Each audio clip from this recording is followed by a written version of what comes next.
Bonjour à tous, bonjour à chacun, merci d'avoir choisi RCF Hauts-de-France. Bienvenue pour ce nouvel épisode des Clés de la Liturgie, votre série de podcasts pour comprendre et mieux entrer dans la liturgie catholique et en particulier la messe, avec l'aide du Père Charles-Marie Rigaille, bien sûr, qui nous fait la joie d'être à nos côtés chaque semaine. Bonjour Père. Bonjour Arnaud. Ite missa est, c'est par ces mots que se terminait la messe autrefois, en latin. Certains ont pu parfois le traduire, trop rapidement d'ailleurs, par la messe est dite, expression qui est entrée dans le langage courant, mais en fait il semble qu'il y ait un petit peu plus à retenir de cette formule, n'est-ce pas, Père Charles-Marie? Tout à fait, c'est par cette dernière formule, mais toute dernière, que la messe se clôt, avant le mouvement final. En principe c'est le diacre qui dit cette formule, et s'il n'y a pas de diacre, ça revient, c'est le prêtre qui le dit, mais en principe c'est lui qui est chargé de ce dernier ite missa est. Et alors, il y a un sens pour ça ou c'est juste une habitude liturgique, c'est le diacre? C'est une habitude liturgique. D'accord. Le diacre faisait l'envoi. Il a quelques paroles comme ça dans la liturgie qui lui reviennent et qui c'est pas c'est pas par défaut que c'est à lui. C'est à lui. S'il y a un diacre, c'est à lui de le faire. S'il y a un évêque présent, le diacre le fait. Si le pape est présent, le diacre le fera quand même. D'accord. Voilà, c'est sa mission d'envoyer. Il a souvent une interaction avec l'assemblée quand même. Il donne des indications à l'assemblée et là il leur dit. C'est dans la nature de sa vocation. En Exactement. Fait, hein. C'est lié peut-être à la dimension du service. Tout à fait. Okay. Tout à fait. Donc le diacre dit ite missa est, enfin il disait. Il peut le dire si on célèbre en latin, oui, que ce soit dans une forme ou dans une autre, mais aujourd'hui le missel latin qui fait référence, hein, on traduit le missel français à partir du latin, et dans le missel latin on dit encore ite missa est. D'accord. La question était effectivement comment traduire cette phrase. En liturgie, nous l'avons traduit par aller dans la paix du Christ. Mais je crois qu'il n'y a pas besoin d'avoir fait beaucoup de latin pour se rendre compte que, littéralement, visiblement, ça ne se ressemble pas beaucoup. Oui, il n'y a pas Pax, il n'y a pas exactement. Il n'y a pas les mêmes mots. En fait, ite missa est, on a un peu de mal à le traduire. Il faut reconnaître on a l'impératif du verbe de eo qui signifie aller, ça c'est clair, aller, et on le retrouve. Aller dans la paix du Christ, ite, exactement. Okay, allez. Et puis, alors, missa est, il est probable que ça vienne d'un verbe latin qui est mittere et qui signifie l'envoi. Vous voyez, on retrouve ce mittere, vous remplacez les t par des s, ça fait misser, et alors on retrouve la mission, la missive, on retrouve l'émissaire, le missile aussi. L'envoyé, voilà, l'envoi, celui d'accord, qui est envoyé. Ouais, okay. Et donc, c'est cette origine-là. Allez, vous êtes envoyés. Allez, c'est la mission. Et ce qui est étonnant, c'est que aujourd'hui, souvent, quand on parle de la célébration liturgique de l'Eucharistie, on dit la messe. Ça vient de là. Ça vient de cette dernière parole. Le mot messe vient de ça. Le mot messe vient de cette dernière parole où, comme on pensait que le diacre disait la messe est finie, enfin c'est fini, du coup on entendait ite missa est, la messe, ça y est, c'est bon, la messe est faite. Donc missa, messe. Et ça nous a donné le mot messe, qui signifie envoyer.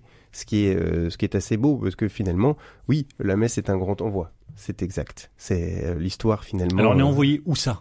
On est envoyé à nos habitudes, à notre travail, à notre vie. Alors ça s'entend un peu c'est pour ça que la traduction française est restée, parce que elle dit, elle approfondit cette ite missa est, ou en tout cas elle le prend sous un autre axe. Aller dans la paix du Christ, c'est aller porter la paix du Christ. Vous êtes envoyés maintenant en mission. Vous avez reçu, et celui qui a beaucoup reçu devra beaucoup donner, dit Jésus dans l'Évangile. Donc vous avez reçu. Maintenant c'est à vous de répandre cette bonne nouvelle que vous avez entendue.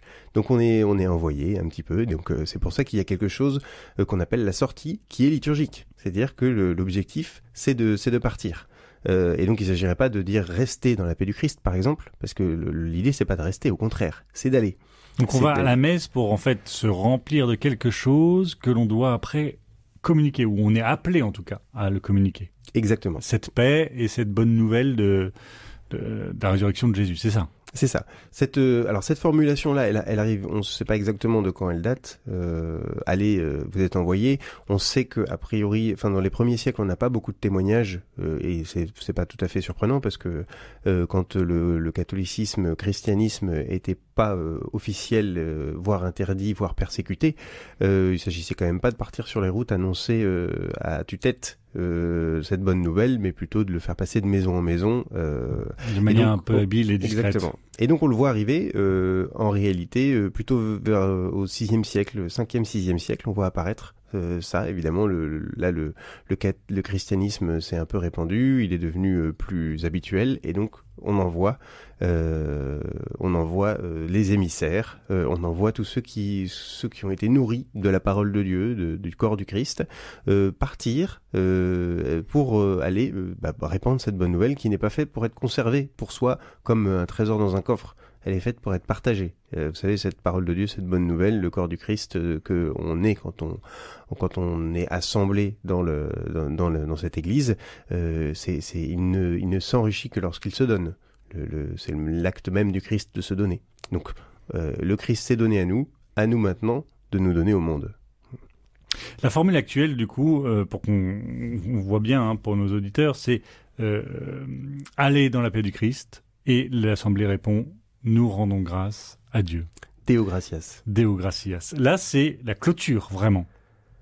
Oui, c'est la clôture, ce sont les dernières paroles. C'est les dernières paroles, et là, on part. Alors, il peut y avoir un chant. En général, il y a un chant. Il peut y avoir un chant, comme vous dites. Il peut. C'est pas vraiment prévu par la liturgie, puisque ces dernières paroles, nous rendons grâce à Dieu, sont l'aboutissement. Il n'y a plus rien d'autre à dire que cette grande action de grâce qui naît de nos cœurs. Alors, c'est vrai que souvent on le fait un peu machinalement de dire nous rendons grâce à Dieu. Souvent on le chante, allez dans la paix du Christ, nous rendons grâce à Dieu. Cette parole de rédaction de grâce, en grec c'est Eucharistie, à rendre grâce. On vient clôturer en disant mais Seigneur, nous avons tout reçu, nous te rendons grâce pour ça, et nous allons rendre grâce à l'extérieur maintenant, puisqu'on nous a envoyé, sortir. Et c'est le mouvement qui suit, c'est-à-dire que il est beau quand c'est possible que, alors à ce moment-là, ceux qui ont participé à la liturgie, ceux qui sont actifs dans le cœur de manière particulière, dans ces cas-là, partent en procession. Vous savez que ce qui se passe dans le cœur, c'est simplement le reflet de ce qui doit se passer dans le cœur de chacun. En jouant sur les mots entre le cœur de l'Église et le cœur des fidèles.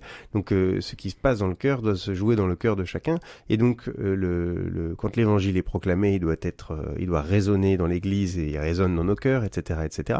Et là, eh bien, ce qui était dans le cœur est appelé à sortir. Et donc, le prêtre, les servants, etc., se mettent en ordre de procession, remontent l'allée centrale et sortent. Mais donc il y a un geste liturgique important là. Exactement. Qui montre que tout ce qui a été vécu dans le cœur de l'Église sort et va se répandre dans le monde. Exactement. Et ce mouvement-là, il est fait ensuite par les fidèles qui suivent en général la procession, et c'est pas quelque chose de purement technique. Il faut bien que le prêtre s'en aille, donc il y a vraiment un sens profond. Il y a quelque chose de liturgique qui pourrait dire voilà, c'est fini, bonne journée à tous, et repartir à la sacristie. Or non, il se met en ordre de procession et ils font une procession vers la sortie. Il y a quelque chose de liturgique là-dedans parce que ça nous dit ce que l'Église est appelée à vivre. C'est-à-dire, le pape François l'utilise souvent, une église en sortie. Là, à chaque messe, on est appelé à vivre pleinement, concrètement, cette église en sortie que le prêtre, avec tous ceux qui l'accompagnent, ouvre, et tous les fidèles derrière lui. Un immense merci, Père Charles-Marie Rigail. On clôture ce dernier épisode des Clés de la liturgie, et c'est l'occasion pour moi de vous remercier vraiment de nous avoir accompagnés tout au long de cette saison, de nous avoir aidés à ouvrir nos intelligences à la liturgie catholique avec vous. Nous avons essayé de voir comment cette liturgie, ces rituels sont les instruments de l'Église pour permettre aux âmes de rencontrer Dieu, de recevoir sa vie en nourriture et ainsi d'avancer vers le salut. À vous qui nous écoutez, si vous avez manqué un des 38 épisodes des Clés de la liturgie, je vous invite à vous rendre sur le site rcf.fr en sélectionnant la région Hauts-de-France, car cette émission est produite par votre antenne régionale, mais sinon vous tapez dans Google Clés de la liturgie RCF et vous verrez, ça sort très bien. Je vous donne rendez-vous pour une dernière fois, un dernier épisode bonus avec vous, Père Charles-Marie, où vous nous ferez découvrir les gestes discrets et les paroles secrètes de la messe dans un prochain épisode. Merci beaucoup, Père Charles-Marie. Avec joie.